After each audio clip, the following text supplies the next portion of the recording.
What's up, guys? This is the Living the Dream podcast. I'm Sam, and welcome back to another great episode where we dive into all things blue collar, whether that's climbing a ladder or crawling in a ditch.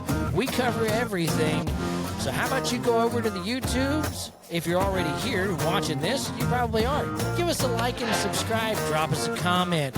Follow us on Facebook. We're also on Apple Podcasts and Spotify. So how about you guys just sit back, relax, crack you a cold one. We'll do the rest. Let's dive into it. Welcome back, guys, to another episode of Living the Dream podcast. And I'm doing the intro that we used to always do, but I don't have to anymore because I've already got one that is going to be dropped in here prior to you seeing this, but that's all right. We're going to leave that in there because this is a second attempt, and I hate making second takes. So here it is. So you may notice over here to the other side of me, we got Mr. Josiah has ventured his way up here to the Bartlesville. And, hey, if you paid attention to the Facebook page, if you didn't, then you probably missed a little preview of the new studio table. We've got, obviously we've got different camera angles here. One may look a little more familiar than the other, this one. And this one looks like a little new here. This is probably the one you'll see more when you're looking at me. So anyhow, that's the update on the studio here. But let's talk about an update on Joe. You've got some big things that have come up now. Just a little big. Just a little big, little, or little big, something like that. But so you're well, I don't know. First of all, we've got a lovely young lady in the studio that's with us. She doesn't want to be on the podcast, but she is here. Yep. Newly wedded. Yeah. Newly wedded as of 3 months ago. I thought it was I don't know, I had that realization today. I was like, oh, it's your wife. so you're newly married. Yep. Got that out of the way. Got that out of the way. Now she'll leave me the fuck alone. But you've also done something that, we've talked about on the show multiple times before that you've always wanted to do, and you finally took the leap. Yeah. I remember, I think we talked about it, it'd be over a year ago, I guess, since I left, I guess you could say. Hell, I think we talked about it prior to that. You've always talked about I've always talked about doing my own plumbing company. Yeah, I know there's one of the later episodes, I can't remember which one it was, but we talked about going back to that episode, talked about kind of me stepping away and kind of pursuing some of that stuff and really working towards that. And so now I've officially got my Facebook page up and going now. So right. Classic Plumbing, if you guys look me up. I'm on Facebook. I really don't have anything else right now. But I've been in business for 8 months now. Okay. But I just got the Facebook page up and going, and it's really been churning a lot of clientele starting to come in through there. I got my number on there, and it's just like randomly, I'm getting phone calls all the time. Fantastic. Of some easy stuff. So it's been going pretty good. Yeah, I got that. We'll have a link in the description of his Facebook page, so you can go there and check him out. And if you're message me, call me, text me. Typically, I can deal with stuff. I can tell you what it is over pictures. I just had big a deal. Have you seen the beer thought? We're not even drinking beer, but have you seen the Canadian guys where they're like, "Is your trailer jacked and your sister's on crack? We can help you with your trailer." Yep. So I just had "Is your toilets clogged and your wife a hog? We can help you with your toilets." I like there's. Oh man, there's a company that has a slogan like, I think it's an AC. It's an AC company. And it's like, is your wife hot? And you're like, we think so. Call us today. Oh, that's great. That's great. It's pretty good. Yeah. There's some funny slogans. No, my slogan right now is, oh my gosh, I just went blank. I'd have to look it up. Go to the Facebook page. I'll post the slogan on there. You guys can check it out there. Yeah, we'll just give them a little. Yeah, we'll kind of forget about that. No, big thanks to Sam for having me out today back on the podcast. I was actually able to make it out here, it out on this side of area. Yeah, man, it was. I mean, we were able to get you, over the old interwebs to have you on the last episode, Yeah. which has been great. But this one's If you go watch that one, you can tell I was tired. I've been Well, working. I'm a little bit fuck, more awake now. I think I probably, what was it, an hour before we record that Oh, episode, I messaged you and was like, "Yo, what are you doing? You want to record an episode?" Yeah, hey, we'll do it. We'll go for it. My homie's he's always up for the spontaneity, so it was great. That's the biggest nature of. You're gonna have to unlock you're gonna have to unlock the show notes. Show notes. Yeah, that's the biggest thing that I've been talking to a lot of people, and it's the hardest thing with plumbing. And I can't speak for other trades, but I know speaking for creating the business and actually trying to learn it a little bit better and grow in it is the hardest part is it's a reactive and it's not proactive. That's true. So it really is. A lot of people think, oh, we'll just push plumbing until we have an issue. Right. And then they wait until, the issue's big. And people always complain about plumbers' prices. And it's like, I'm not even one of the most expensive guys out there. Right. And you get somebody, I just had a person quote, I did a propane job for a guy just a couple of days ago and did it for like $400. Yeah. And to add some other, he had another. So you do plumbing no matter what it is. If it goes in a pipe or in the ground. And typically, if it's within my license, I didn't touch the propane because there's a separate regulations that regard the propane stuff and the tank and all that. I don't touch any of it. I don't touch the tank. Okay, so any you of that can stuff. go to, you just can't tie in. Yeah, I can go to the tank. Typically, I just run the riser up, and then whatever company they choose to use will use whatever they need to connect to my piping. Related to each company, kind of chooses what they want to do. Sometimes you can have a copper line connected to it. They perform their own leak tests and stuff, but this guy. He bought all the material for me, told him what to buy. I was $400 to do that. He had another guy come out there and quote him $10,000 to do that same job. There you go. Because he asked me, he was like, "What do I owe you?" I was like, $400.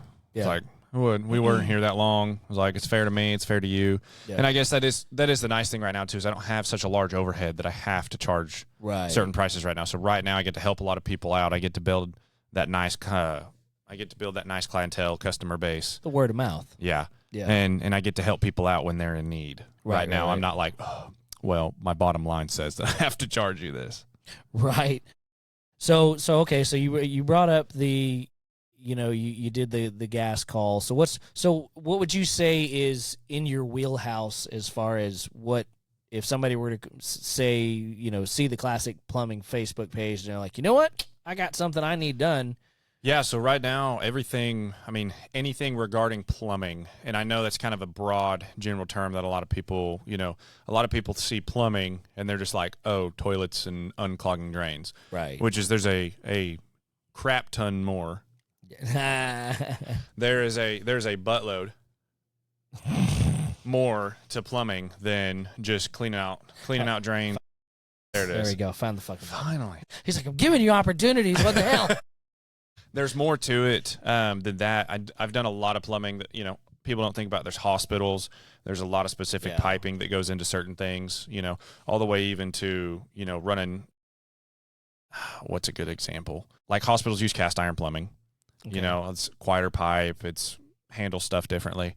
But wheelhouse, if I was to try to provide a good description of what's in my wheelhouse, it would be anything in your house that deals with water, gas, propane, any of that stuff. Anything that deals with water and has water to it, going to it, from it, any of that stuff. And right now I deal with anything. I mean, I have major experience in houses. I have major experience in new construction. And I'm even right now working and gaining more experience in the industrial section. Okay. So I'm growing out of what's considered like what would be a typical service plumber, because I can do all the service plumbing. I can go all the way to new construction. I can do buildings, brand new buildings, like I'm talking high schools. You're talking big jobs, right? Yeah, like the stuff that we never did the Weekend with Joe episode. Oh, yeah. That's actually, I would consider that small. Oh, yeah. I would consider, that job, I consider that small. All the roof drains and everything. Yeah. That would be a small job, even though most people drive by and you're like, you're building a big, you're building a big 2-story building. Yeah. It's the Bixby. It's out in Bixby. It was the like education center or something. It's right next to the high school because there was 2 projects going on. It was the admin building. Okay. It was the Bixby admin building. Let's see. And then I'm gaining a lot of knowledge in the industrial section right now so I'm still, a lot of it doesn't really change like between commercial and industrial in terms of like toilets and water. Water's water. It goes in the same pipe. It's the same. If you have this many fixtures, requires this size. But the only difference would be like if you've got, chemically treated or something like that. I've been working on bleach systems. Okay. And stuff like that. So it's not technically plumbing, but it is piping. Right. So I'm learning, all sorts of different materials and other stuff. Now, it's not just me. I'm working with engineers that, hey, we're going to use this product, this material, this kind of sealant, and we're going to put this stuff together. So I'm just like learning about it, learning how it does, and gaining the experience on that. Right. And it's the bleach systems. I'm gaining experience on, just a bunch of stuff. Like they use the bleach that they injected into the cooling tower. Okay. So for the cooling tower, for the processes that they have to make a bunch of chemicals and other things like that. Gotcha. Getting really just well-rounded. There you go. So, but yeah, it's really, I would say I can do all of that stuff as well. It's the only reason I would not include it in my current wheelhouse is scale and insurance policy. Like I don't have the ability or the, I don't have the, not the ability. I have the ability to do it personally, but I don't have the company structure in place and the people in place that I would need to be able to handle stuff like that. Cause it's typically also a net 90. So if I go out there and I could get a contract, but if I go out there and service a toilet, it's going to be 90 days until I see a $300-400 invoice. Right. And it's like right now, it's not really where I'm trying to be. Yep. So I'm still trying to provide service. Still can do a lot of service, for a lot of people. I can typically, you tell me what somebody's quoted you, I'd like to come in and I can not just undercut them, but I'd do it for a fair price. Right. I do it for a price that works for me and it can work for you. There you go. And then, once I grow out of that, I'd love to start getting into more of the new construction stuff and really start building some big buildings because that's what I used to do for somebody. So now I'm trying to do it for myself. So so we kind of tapped into the, what you're doing. So what's working as of right now? What would you say is working, venturing out on your own, and what would you say is kicking your butt currently? So venturing out on my own definitely was scary. It was, I say scary as in like, it's not like a jump scare. You're not worried about the boogeyman hiding behind the door. You're not worried about somebody coming out and getting you. It's more, trying to figure out like, when is the time that I jump? When do I leave the job to go and do this? In which the best reasoning that I had was, okay, mine was, you can't say, okay, in a year, in 2 years, I'm going to leave. Mine is strictly, it's just profit driven. Once I'm making enough profit to support my bills and a consistent amount of cash flow coming in that I can do that, that's when I leave. Right. I'm not just going to jump and be like, well, I've got enough in savings I can last for 3 months. I'm going to jump and just see what I can do. Yeah. You can do that. I don't recommend it. I did it once before with another business and I don't recommend it. Yeah. But I would say what's kicking my butt right now is figuring out, I would say there's 2 major things, and one of them would be creating leads and stuff. I would say definitely learning the Facebook stuff and learning how to do all the social media stuff is a big thing. Okay. Really, really trying to figure that stuff out on how to promote right now I'm trying to promote for as free as possible, right? I want to, I'm willing to spend the money, but I want to try to promote and do what I can. That would be the biggest thing is like pushing out my name, getting people aware of me, spreading word of mouth. Right. And then the second biggest thing would be the like decision making and figuring out of when people call me, keeping track of jobs and figuring out when to go. And I keep wanting to say delegation, which Morgan helps me out a lot with that stuff of kind of figuring out, okay, hey, this town, and where to go. So there's something that, and I think we'll talk about it off camera, but we had a company that was on the podcast that is, I think, would be perfect for you. It would be an investment, but was it it was live the switch. I think we talked about that. The other one was the which I've been seeing some more ads on Facebook, was the on your equipment, like if you have a Mini X and stuff, which is typically what I'm using right now. Right. Was the grading system. Oh, the yeah, grading yeah, digging yeah, system. yeah. Shoot, I don't remember what that was. That was Jeremy. I think he was in out of Florida. He was the cat guy. Yeah, cat guy. Yeah. But yeah, we'll talk a little more about the live switch off camera. But I think that's one that I think will benefit you because it's helps with scheduling and being able to. Because I have QuickBooks. I'll say that I have QuickBooks and I love it. Right. It's great on keeping track of things and entering things, but it's like I feel like I need that one more thing to like. I can say, hey, okay, cool. I've got this job, and I can, which we've talked about it. Just send it to her. Basically, she keeps track of everything, and then it's like, okay, what's the next thing I need to go do? And then it helps. It takes a load off of me because she's being able to do the admin stuff. Yep. Wow, that sounded real hick. She's able to do a lot of the admin stuff for me, a lot of some of the office stuff. That way I'm not getting home because I've been getting home late, and it's not like, oh, crap. You know, I get home at 8 o'clock, 9 o'clock, and then I got to work until midnight trying to get bids out, trying to get all that stuff done. Yep. So I think that'll be a great addition for you there. All right. This is a good one here. Okay. So, lessons and advice for the younger Joe. Oh man, I didn't even know that was on there. I didn't even read that. Yeah, you didn't speed scroll down to that one. No, I didn't. I was like, this is great. I like this. No, that's good. That's good. Advice for the younger me. Yeah. Is there let's backpedal that a little bit here. Is there anything that you wish you would have known or done earlier on? Maybe not necessarily like a specific advice for you, but I don't know. I mean, just general advice. I mean, because that's typically what a lot of people take. I know. Excuse me. We can edit that out. No, we're leaving it in there. Leaving it. Yeah. So I know. Probably to do the first thing, which is just some advice for the younger me, would be to really just keep at it more. Yeah.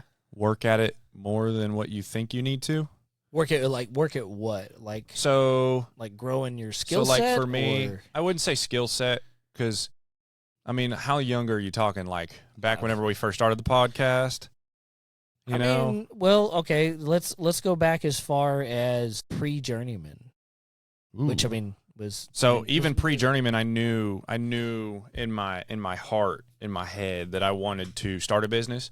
I didn't know what business I wanted to have, so that's whenever I started just kind of doing different little random things here and there. And I always knew to avoid if you've got some level of discernment, you can figure out what stupid side hustles are. And other stuff like that. Going online and playing slots to try to make some extra cash. You know, I see all the people online, which I'm not going to promote the company, but they play a gambling site and they promote all that stuff. And it's just like, going to the casino is fun sometimes, but I'm not like, I don't want to be on my phone trying to make money and earning my dollar off of that. I know that I would say just really try to focus more in and quit worrying about trusting other people's advice. That's the biggest thing that I've tried to, or that I've had to start learning how to do a little bit better, is quit worrying about, am I doing something right? And go. Alex Ramosi is who I watch a lot, super stoic guy.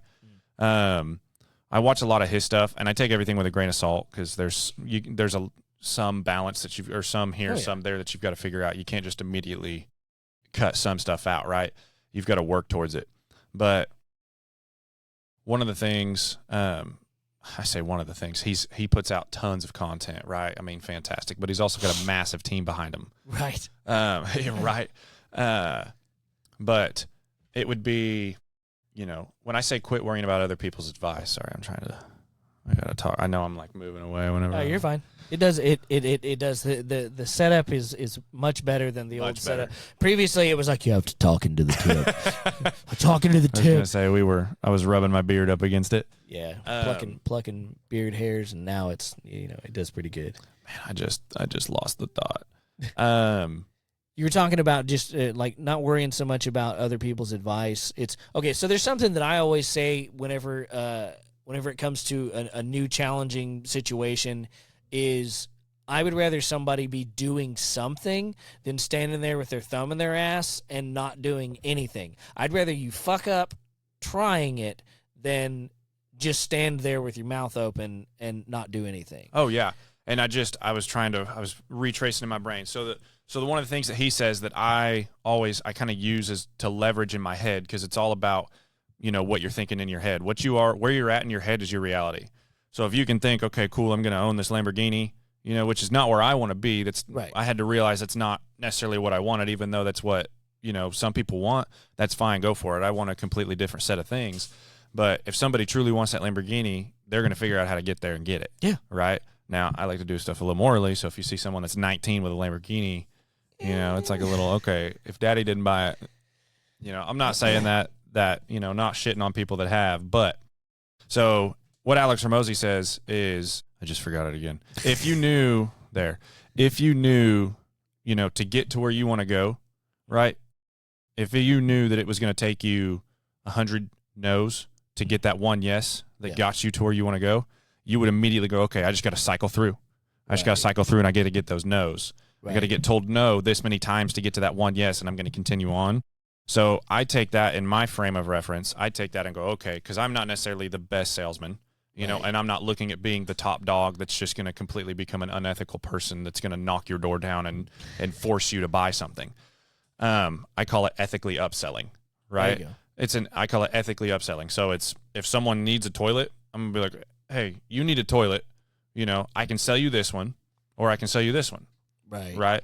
But it's going to be this much for me to install it. Because people are like, you tell somebody that's on to sway off to another thing real fast is, if I tell somebody, hey, it's going to be $600 to install this toilet, and they're like, holy cow, I didn't realize it was going to be $600, and that's highway robbery. That's too much money, which, depending on what it is, depending on the toilet, prices change. I'm not saying that every toilet I install is $600. Right. I'm just using that as a base number for anybody watching. But I would say that what the disconnect is that people think that a lot of times when they call, they say, hey, my toilet's not working. They come in and they go, okay, cool. The plumber's going to come in. He's going to fix my toilet. It shouldn't be that much money. Well, you've got to be able to understand that as you going in there to that person's house, if you say, hey, your toilet's going to be $600, and the customer's like, oh, you're like, hey, you've got to, which I'm kind of stealing this from a guy that I was watching, works great. But you say, okay, hey, I understand that there's a little bit of a miscommunication here. Let's see where we went, what was happening, and allow them to explain what you were thinking of doing. You were like, oh, you're like, okay, well, hey, let me explain why, the cost would be this, why you might need a new toilet. Right. Let me add this new toilet in, and let me see why the cost would be like this. And it's like, this toilet you have right now, cracked all along the base, who knows how the wax ring is underneath, but I can tell you right now, looking at the back of the toilet, there's residual that you can see. It might not be wet right then, but there's some residual that shows that there's some stuff happening back there. That requires pulling the toilet. Your toilet is definitely old enough that anybody who's been in the trade can kind of be like, hey, that toilet's probably pretty old. We should probably go ahead and get it replaced. Right. And also it's giving knowledge and advice to the customers that want it. Because I deal with some customers that I'm like, hey, I want to explain all this to you. And they're like, I don't care. Right. I don't care. Here's my money. And fix it. Just fix it. But it's also being able to understand that even though those customers are saying, hey, go ahead and fix it, you're not going to sit there and be like, yeah, I can charge them. Right. I do the same thing for those people as I do with the people that are like, how much is it? All this stuff. But at the same time, I was grilling the girl at the freaking dentist office the other day because I was like, all right, well, this is how much it's going to cost. Okay, this is well outside of what I had freaking planned for the budget. What do I need to do first? What steps? And she's like, oh, well, the stuff at the top. Okay, like that all has to be done in one visit? Well, no. So what needs to be done first? Yeah, you've got to get a clear. You got to get a clear. You got to give me some idea. Yeah, you've got to get a clear description of exactly what you need. Right. Yeah. Like which step is going to be done? It's like, okay, fine, my toilet's broke. Okay, but can you fix it today so I can take a shit in it tonight after dinner, and then which tomorrow... also a quick thing. If a customer asks for a breakdown, this is what I think is if a customer asks for a breakdown of like if you're doing a toilet repair, it's like.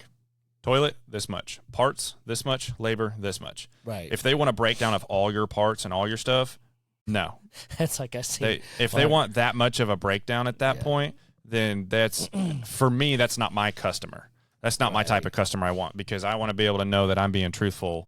You know, I have some faith in me that I'm not I'm not giving you a 50% markup on the parts and shit. Yeah. And that's why you're calling me. To be able to come out there and do that stuff. Yeah. You know, if you wanted to have somebody that's going to upcharge you and crazy, and what's weird is people think that if they pay more money, they're getting sometimes a better service. Because it's not always, at least for parts, pay for what you get. Yeah. But buy once, cry once. Yeah.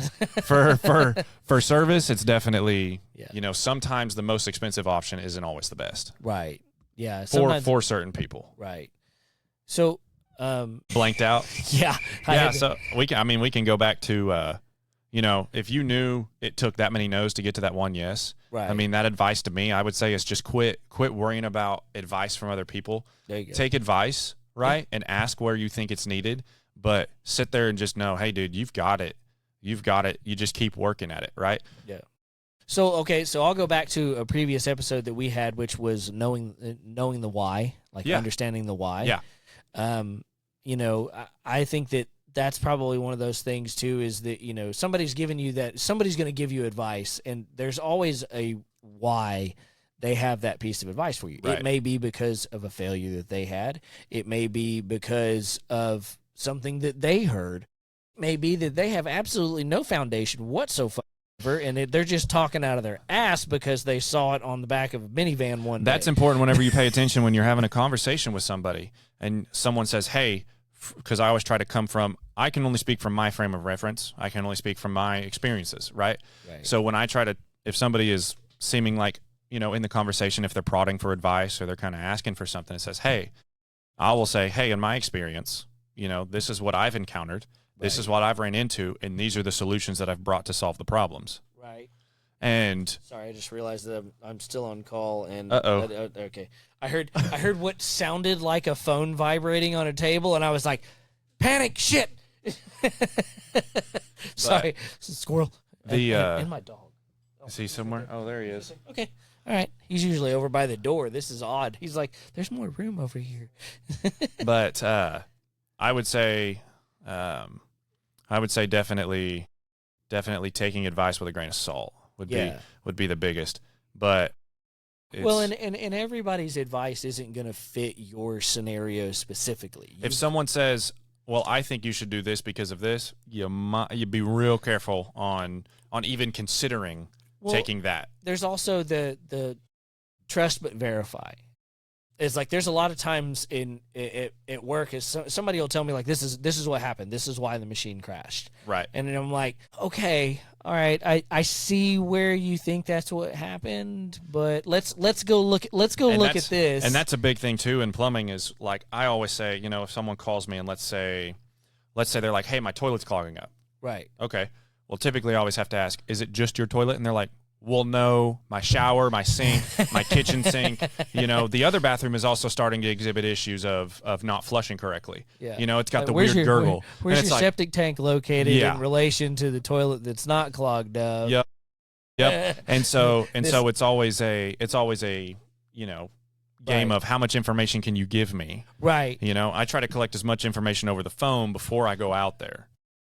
That's another thing, like in the service call aspect of it, I'm sure is a challenge as well, because, you know, you're trying to, one, be prepared for what you're walking into, and two, you're trying to make sure that, you know, if they're like, hey, how much is this going to cost? So I have an idea because, you know, I've got bills or whatever, then you don't want to be like, you don't want to be like, yeah, it's going to cost me $200, and then you get out there and it turns out that their septic tank hasn't been fucking cleaned in 55 years, and it's packed plumb full of shit, and their lateral lines are busted, and you know. And it's in a service call scenario, I mean, something where if the customer's just not giving you information, you say, okay, look, I'm going to have to come out there and let's see what's going on. Right now, I'm doing it for free. Yeah. You know, because I'm trying to gain customers and gain that clientele until I build that, rapport up. But because once you get to a point where if you're doing enough of them where you're going out and just seeing people's problems for free and explaining it to them, they'll be like, oh, okay, cool. How much is that going to cost? I think I had my first one last night. Okay, I can do that myself. How much is this going to cost? I'm like $150, to go do something real fast that I'll be in and out in 10, 15 minutes. And which, again, that's for me because I can drive by. It's also in relation to how close it is, other stuff like that. Right. But, and then it was like ghost silence. And I was like, So another thing, too, that I've learned is, be confident in, what your self-worth is, right? There you go. Like recently, when I've been struggling and what I've been dealing with is like a little bit of imposter syndrome is kind of what that would be called. Explain that. Imposter syndrome is basically like, so let's say, you grow up, like I had a decent childhood, but I'm not going to say I grew up rich. I'm not going to say I grew up learning how to work on stuff, right? Hey, doing drywall, doing all that stuff, lower middle class. And so I would say imposter syndrome would be like someone like you start making a lot of money. You start doing better. You start gaining things, right? You get that nice truck. And then if you're driving that truck, you're like, why do I have this truck? Like, I don't think I deserve this truck. Like, I don't think I should be in this truck. Like, why should I have something this nice whenever, you start getting in your mental and you start being like, oh, why am I doing this? And it's liberal thoughts. It's one of those things that you start feeling like you got more than somebody else. And right. You should be donating your truck to somebody else that doesn't have a truck. Right. Nice And that's the thing is that's okay is to be, knowing, hey, I've got this nice stuff. I've got these things that I take care of. I take care of this truck. I take care of this trailer. Yeah. I take pride in, keeping things clean and keeping my equipment clean. I mean, you remember my tractor. Yeah. When I had that thing I sold that thing minty. Yeah. I mean, I don't think I chipped paint on it. Yeah. Just because it kept clean. And maybe by the bucket. I was gonna say we had some moments, and but it was clean. Yeah, no, it was clean. It did a lot. It was my pretty red tractor. Yeah, that's right. It was the first iteration of classic services. Yeah, it was classic tractor service. Yeah, brush hog, fence building, gravel, all that stuff. Yeah. Yeah, and I mean I just have classic tractor. That's it. There's no service. You have a classic tractor. Yeah, I have a classic tractor that you're not getting any service out of. You have a classic tractor. You are constantly having to service. Hey, there you go. That's it. Yeah. No, it was classic tractor service was great, but it started becoming a little bit of an issue because I started having people call me asking me to work on their stuff, and I was like, I don't work on tractors. Yeah, I provide a tractor service. Yeah, it's classic tractor service, not not crackhead tractor repair. Exactly. All that stuff I would push off to Tegan. I'd be like, "You want to work on this?" He'd be like, "No, because it'd be like, I've got a 1925." It was just bad. It was like, okay, I gotta do something. That was like beer thought. I'm relatively certain that's what was going on with this because it was like Matt's Tractor Services or whoever the fuck it was that was working on this prior to when I bought it. And some of the stuff that I've found on it, I'm like, bro, like crackhead tractor service. It was not quality work. Right. It was stuff that I'm like sitting here going, I'm like, if you would have taken 5 seconds longer, it would have been way better. Mint. And the dude probably wouldn't have sold the damn tractor, to be completely honest with you. So thanks whoever you were out there that worked on this little Ford 8N back here in Bartlesville. I appreciate you making it to where, yeah. Okay. I thought it was a 9N. No, it's an 8N. 9N's got they got the bigger hubs. Is that what it is? Yeah. There's a few other little differences there. Yeah, no, it's an 8N. You would know more than I do. It's doing way more work than this little tractor was ever designed to do. It's not supposed to be able to pick up the hay bales that I pick up with it. And it's not? No. It's only rated for like lifting capacity is like $700 or $700. That's how much you spend every time you lift something too heavy. Pretty much. No, it's like 700 or 800 pounds is like the maximum lift capacity. And you're picking up 1,200-pound bales. I'm picking up 1,200-pound bales, and I got 100 pounds of weight hanging off the front of it to keep the front end down, so I can still turn. Send it, dude. And Send it. Old girl's still doing it though. 1947, and she's still kicking it, man. Oh, jeez. It's good stuff. So Joe, I think we can probably wrap it up here because we can get into a rather lengthy episode. Yeah, it can get pretty bad. I know I've got to run and do some other stuff. Right. So I really appreciate you coming out here and sitting down on the episode. Always a pleasure, man. It was great being you were the one to pop the virgin cherry on the new setup here. So that's cool too. So the link will be in the description for Classic Plumbing. And go give him a follow on there. And if you're not following us already, give us a damn follow too. Yeah, if you're on my page, if you're seeing this, because I'll repost it on mine whenever it comes up. Yeah, if you're seeing this, go give Living a Dream the follow. Yeah. That's definitely I was a part of the group that started this. Yep. You know, keeping this up and going. Or Sam's been keeping this up and going for a while. It's been it'll be 2-year anniversary coming up soon. Yeah. So Sam's been doing a real good job, doing real good job at keeping everything more professional than I ever thought. And then it is cool to see where it came from to where it is now. It's definitely fun to see what Sam's done and what he's developed. And so if you ever want to be, if you're on my page watching this stuff, if you've got some interesting stuff, some blue collar, if you ever want to be on the podcast, reach out to me, reach out to Sam. We want to have some people that have some experiences and maybe some other different trades or some other stuff like that. We'd love to bring you on. Yeah, definitely. And so all of the links, I've got Linktree, so we'll have that in the description as well so that you can get to all of the stuff, Patreon, Facebook, YouTube, Spotify, Apple Podcast. That's pretty much, I think, where we're all air, earth, water, fire, brick. Yeah, pretty much. Yeah, it's like everything. Like I'm trying to be everywhere. Oh yeah, and we have an Etsy store currently we're selling not this hat, a black one, but I do have a red, white, and blue one that is coming as well. So I think we're gonna wrap it up there. So this has been Living the Dream podcast. I'm Sam. I'm Josiah, and we'll see y'all next week. If you're late, you're lost. You're lost.